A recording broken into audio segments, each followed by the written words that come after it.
아빠, 숨바꼭질 끝나면 꼭 데리러 오는 거죠? 7살짜리 아이의 떨리는 목소리가 차가운 바닷바람에 실려 사라졌다. 엔진 소리가 점점 멀어지는 동안 아이는 그게 작별인 줄도 몰랐다. 오빠, 아빠가 왜 안 오지? 우리가 너무 잘 숨은 거야? 사연 시작 전 구독과 좋아요 부탁드립니다. 지금 어느 곳에서 듣고 계신지 댓글로 알려주세요. 이제 감동적인 이야기를 시작해 볼게요. 한 아이가 아버지를 기다리며 숨어 있었다.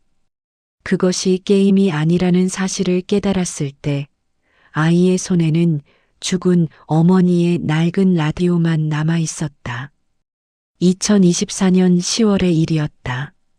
인천광역시 옹진군 앞바다에는 행정구역상 덕적도에 속하는 작은 등대섬이 하나 있었다. 정식 이름은 있지만 섬 주민들은 그냥 등대섬이라 불렀다. 봄과 여름에는 낚시꾼 몇 명이 드나들다가 가을이 되면 사람의 발길이 뚝 끊기는, 썰물 때면 갯바위 허리까지 드러나는 작고 외로운 섬이었다. 자정이 넘은 시각, 낡은 어선 한 척이 엔진 소리를 죽이고 등대섬 선착장 쪽으로 미끄러지듯 다가왔다. 하늘에는 구름이 잔뜩 끼어 달빛조차 제대로 내려오지 못했다. 선실 안에는 아이 2명이 얇은 담요를 덮고 서로를 꼭 끌어안은 채 잠들어 있었다. 7살 쌍둥이 남매 강도현과 강하은이었다. 배를 몰던 사내는 선실문을 거칠게 열어젖히며 아이들을 깨웠다. 술 냄새가 선실 안으로 밀려 들어왔다. 아이들이 눈을 비비며 일어나자 사내는 억지로 낡은 가방을 도연의 등에 메어줬다. 여기서 숨바꼭질 할 거야. 저기 등대 창고에 숨어 있으면 아빠가 찾으러 올게. 하은이 오빠의 손을 꼭 잡으며 고개를 저었다. 무서워. 아빠랑 같이 있으면 안 돼? 사내는 대답 대신 아이들을 갯바위 위에 내려놓고 밧줄을 풀기 시작했다. 차가운 바다 공기가 아이들의 얇은 잠옷 속으로 파고들었다. 도연이 이상한 기분에 뒤를 돌아봤을 때 배는 이미 어둠 속으로 사라지고 있었다. 아빠, 아빠. 하은이 갯바위 끝까지 달려가 2팔을 흔들었다. 하지만 배의 희미한 불빛은 결국 어둠에 삼켜졌고 파도 소리만이 아이들의 울음을 덮었다. 도연은 이를 악물었다. 울면 안 된다고 생각했다. 하은이 겁에 질려 있었기 때문이다. 오빠가 무너지면 동생도 무너진다는 것을 7살짜리 아이는 본능적으로 알고 있었다. 두 아이는 손을 맞잡고 더듬거리며 등대 창고 쪽으로 걸음을 옮겼다. 날카로운 조개 껍데기가 맨발을 찔렀지만 도연은 입술을 깨물며 걸었다. 창고 문은 잠겨 있지 않았다. 낡은 철문을 밀어내자 녹냄새와 함께 퀴퀴한 공기가 쏟아졌다. 바깥보다는 조금 따뜻했다. 도연이 가방을 내려놓고 안을 뒤집었다. 쏟아진 것들은 보잘것없었다. 과자 봉지 2개, 작은 손전등, 얇은 수건, 그리고 낡은 라디오 하나였다. 엄마 거잖아. 하은이 라디오를 집어들고 중얼거렸다. 도연이 전원 버튼을 눌렀다. 지직거리는 잡음이 잠시 이어지다가 부드러운 여자 목소리가 흘러나왔다. 도연아, 하은아. 엄마야. 내가 이걸 듣고 있다면 엄마가 옆에 없다는 뜻이겠지. 많이 무섭지? 괜찮아. 너희는 충분히 강한 아이들이야. 녹음이었다. 어머니 윤미래가 세상을 떠나기 전 남긴 목소리였다. 하은의 눈에서 눈물이 주르륵 흘러내렸다. 오빠 엄마다. 도연도 눈시울이 뜨거워졌다. 하지만 아이는 눈물을 참으며 라디오를 하은의 귀에 가까이 대어줬다. 녹음은 자장가로 이어졌다. 그리고 자장가가 끝나자 예상치 못한 목소리가 흘러나왔다. 남자의 목소리, 아버지 강민태의 목소리였다. 전화 통화를 녹음한 것처럼 들렸다. 그래. 그 섬에 놔두고 오면 되는 거야. 마지막 배 끊기면 며칠은 아무도 못 들어가. 실종 신고 넣으면 보험금이 나오거든. 애들 명의 보험이 각각 1억 5천만 원이야. 합치면 3억이지. 도연의 손이 멈췄다. 우리가 게임하는 거 아니야? 하은이 오빠를 올려다봤다. 도연은 대답하지 못했다. 아이의 얼굴이 창백하게 굳어 있었다. 7살짜리가 이해하기엔 너무 무거운 진실이었다. 하지만 도연은 라디오를 품에 꼭 안았다. 버릴 수 없었다. 이것이 엄마가 의도적으로 남긴 것이라는 걸 아이는 느낌으로 알았다. 밤이 깊어질수록 바람이 거세졌다. 하은이 오빠의 품에 파고들며 몸을 떨었다. 오빠, 추워. 조금만 참아. 날 밝으면 사람 찾으러 갈게. 도연이 자신의 겉옷을 벗어 동생에게 덮어줬다.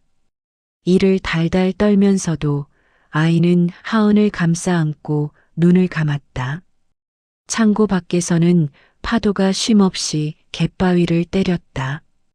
같은 시각 인천 연안부두의 허름한 포장마차에서 강민태는 소주잔을 기울이며 너털웃음을 흘렸다. 빚쟁이들에게 시달린 3년이었다. 아내가 죽은 후 손에 들어온 보험금도 반년도 안 되어 탕진했다. 남은 것이라곤 2아이뿐이었는데 그 아이들마저 이제는 짐으로 느껴졌다. 3억? 그 숫자만 생각하면 손이 떨리지 않았다. 강민태의 전화기가 울렸다. 낯선 번호였다. 여보세요. 강민태 씨 맞습니까? 인천해양경찰서입니다. 자녀분들이 덕적 인근 등대섬에서 발견됐습니다. 한 분이 상태가 좋지 않습니다. 강민태의 얼굴에서 혈색이 사라졌다. 술잔이 바닥에 떨어졌다. 살아있다고? 새벽 5시 해양경찰 순시선이 일상 순찰 항로를 벗어나 등대섬 쪽으로 방향을 틀었다. 경위 박정우 42살이었다. 20여 년째 인천 앞바다를 지켜온 베테랑이었다. 무전으로 섬에 불빛이 포착됐다는 보고를 받고 직접 확인에 나선 것이었다. 선착장에 배를 댄 박정우가 손전등을 들고 섬을 살피기 시작했다. 갯바위 위에 핏자국처럼 보이는 자국이 이어져 있었다. 그 끝에 창고 문이 반쯤 열려 있었다. 안을 들여다본 박정우가 숨을 멈췄다. 구석에서 남자아이가 여자아이를 끌어안은 채 쓰러져 있었다. 여자아이의 입술이 새파랗게 질려 있었다. 이런, 야야, 정신 차려. 박정우가 무릎을 꿇고 아이들에게 다가갔다. 도연이 먼저 눈을 떴다. 아이의 눈동자가 초점을 잡는데 잠시 걸렸다. 아저씨 경찰이에요? 그래. 아저씨야. 동생 언제부터 이랬어? 새벽에 열이 나기 시작했어요. 깨어나지 않아요. 박정우가 즉시 무전을 쳤다. 여기 생존자 2, 소아 2명. 저체온증 의심, 1명 의식 불명. 헬기 요청. 하은을 품에 안아 올리는 순간 아이의 몸이 얼음장처럼 차가웠다. 박정우는 자신의 두꺼운 근무복을 벗어 아이를 감쌌다. 도연이야? 이름이 도연이야? 네. 잘했어. 동생 잘 지켰어. 그 말 한마디에 도연이 처음으로 소리내어 울었다. 밤새 참아온 눈물이 터진 것이었다. 헬기가 도착하기 전 박정우가 떨어진 가방을 집어들었다. 아이들 것이 분명했다. 챙겨주려고 열어보는 순간 손이 멈췄다. 안에서 낡은 라디오가 나왔다. 전원이 켜진 상태였다. 지직거리는 소리와 함께 남자의 목소리가 흘러나왔다. 실종 신고 넣으면 보험금이 나오거든. 합치면 3억이지. 박정우의 눈빛이 달라졌다. 하은은 인천 소재 대학병원 응급실에서 이틀 만에 눈을 떴다. 도연이 침대 옆 의자에서 쪼그리고 앉은 채 잠들어 있었다. 하은이 손을 내밀어 오빠의 손을 잡았다. 도연이 화들짝 눈을 떴다. 오빠 살아있네. 당연하지. 도연이 웃으려 했지만 눈물이 먼저 흘렀다. 그때 병실 문이 열렸다.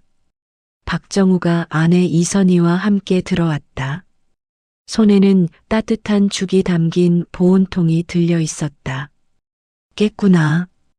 배고프지? 하은이 죽 냄새를 맡고 눈을 반짝였다. 이선희가 조심스럽게 죽을 떠서 하은의 입에 넣어줬다. 하은이 한 숟가락을 삼키고는 조용히 눈물을 흘렸다. 아줌마 따뜻해요. 이선희의 눈도 붉어졌다. 박정우는 그날 오후 강민태가 병원에 나타나기 전에 모든 것을 파악하고 있었다. 라디오에 담긴 녹취, 서밋도 기록, 아이들의 진술. 강민태가 병실 문을 열고 걱정스러운 표정으로 들어서는 순간 형사 2명이 그의 양쪽에 섰다. 강민태 씨, 아동 유기 및 보험 사기 미수 혐의로 임의동행을 요청합니다. 강민태의 얼굴이 굳어졌다. 제가 무슨, 저 애들이 제 자식인데 자식을 섬에 두고 오는 아버지가 있습니까? 박정우가 차갑게 말했다. 강민태는 그 길로 끌려나갔다. 도연이 병실 창문 너머로 그 모습을 바라봤다. 아무 말도 하지 않았다. 다만 라디오를 가슴에 꼭 끌어안았다. 강민태는 구속되었고 재판을 기다리는 동안 아이들은 갈 곳이 없었다. 친척이라고는 연락이 닿는 사람이 없었다. 아동보호기관에서 임시보호 절차를 밟는 동안 박정우 부부가 아이들의 일시 위탁 가정이 되겠다고 신청서를 냈다. 심사관이 박정우에게 물었다. 왜 하시려는 겁니까? 번거로운 일입니다. 애들이 자꾸 생각나서요. 그것이 이유의 전부였다. 아이들이 박정우의 집에 처음 온 날, 인천 연수구의 작은 아파트였다. 이선희가 아이들 방을 꾸며뒀다. 아담한 방에 2층 침대가 놓여 있고 벽에는 색종이로 만든 별이 붙어 있었다. 하은이 방 안을 둘러보다 멈췄다. 우리 방이에요? 응. 마음에 들어? 네. 하은이 2층 침대 사다리를 손으로 쓰다듬었다. 도연은 아래 침대에 앉아 이불을 손바닥으로 눌러봤다. 보드라운 감촉이 손끝에 전해졌다. 아이의 눈이 잠깐 흔들렸다가 다시 단단해졌다. 그날 저녁 이선희가 끓인 된장찌개 냄새가 집안에 가득했다. 네 사람이 밥상에 둘러앉았다. 오래된 가족처럼 자연스러운 자리는 아니었다. 숟가락 소리만 조용히 울렸다. 그런데 하은이 갑자기 물었다. 아저씨, 우리 언제 또 이사 가요? 박정우가 숟가락을 내려놓았다. 가고 싶으면 가도 돼. 근데 아저씨는 너희가 여기 있었으면 좋겠어. 진짜요? 진짜야. 하은이 고개를 숙이고 된장찌개를 한 숟가락 떠먹었다. 뜨거운 것을 삼켰는지 눈이 조금 빨개졌다. 도연은 그날 밤 잠들지 못했다. 천장을 바라보다가 라디오 전원을 켰다. 어머니의 목소리가 흘러나왔다. 도연아, 하은아. 엄마가 없어도 너희 곁에 좋은 사람이 반드시 올 거야. 그 사람 손잡아. 괜찮아. 아이는 그 말을 3번 다시 들었다. 그리고 조용히 라디오를 껐다. 6개월 후 강민태는 1년 6개월의 실형을 선고받았다. 재판이 끝난 날 박정우 부부는 입양 신청서를 제출했다. 절차는 순탄하지 않았다. 심사만 넉 달이 걸렸다. 하지만 결국 허가가 떨어졌다. 허가서를 받아든 날 이선희가 아이들 앞에 무릎을 꿇었다. 이제 우리 가족이야. 불편하면 말해. 뭐든 맞춰줄게. 도연이 오랫동안 아무 말도 하지 않았다. 그러다 천천히 입을 열었다. 엄마라고 불러도 돼요?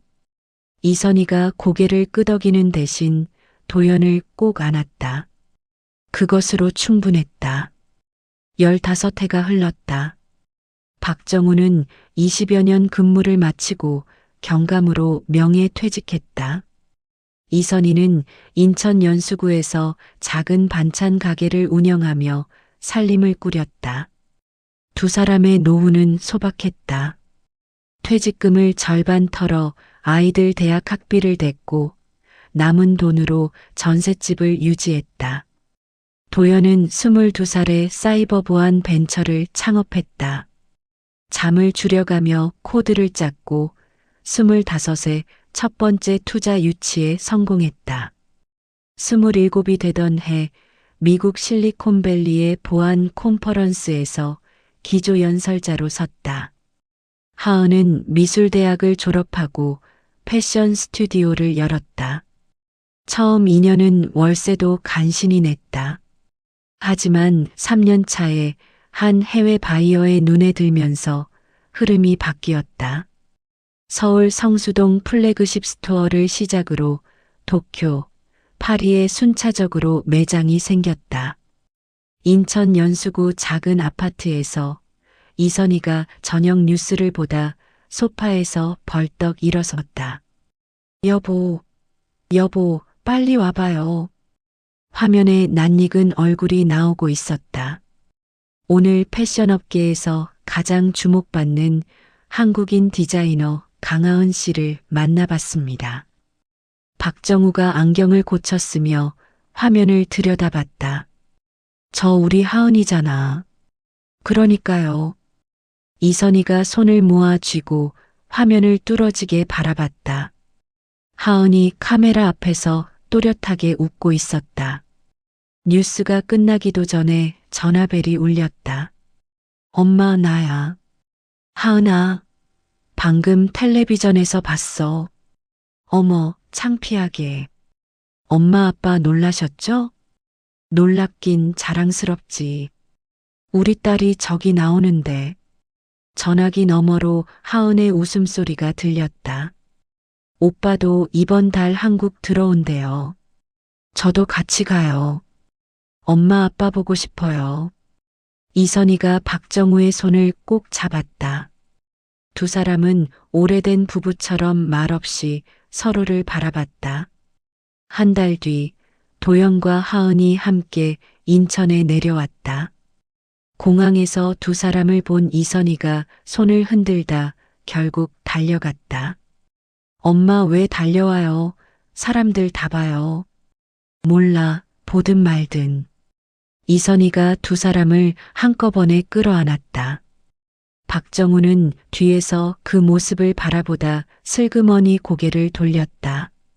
눈시울이 뜨거워지는 걸 들키고 싶지 않았다. 집에 돌아와 밥상을 앞에 두고 4사람이 둘러앉았다. 도연이 숟가락을 들다 멈추고 말했다. 아빠, 드릴 말씀이 있어요. 뭔데? 제 회사 기업 가치가 이번 달 1조 원을 넘겼어요. 침묵이 흘렀다. 박정우가 숟가락을 내려놓았다. 1조. 네. 그게 얼마야? 도연이 잠깐 웃었다. 많아요, 아빠. 이선희가 손으로 입을 막았다. 박정우가 헛기침을 했다. 그래서 뭐, 밥이나 먹어. 하은이 박장대소했다. 아빠, 그런 소식에 그게 반응이에요? 밥 먹자고. 식어. 네 사람이 웃으며 밥을 먹기 시작했다. 된장찌개 냄새가 오래된 집안에 가득했다. 15년 전과 같은 냄새였다. 그리고 사흘 후 예상치 못한 손님들이 찾아왔다. 아파트 현관벨이 울렸다.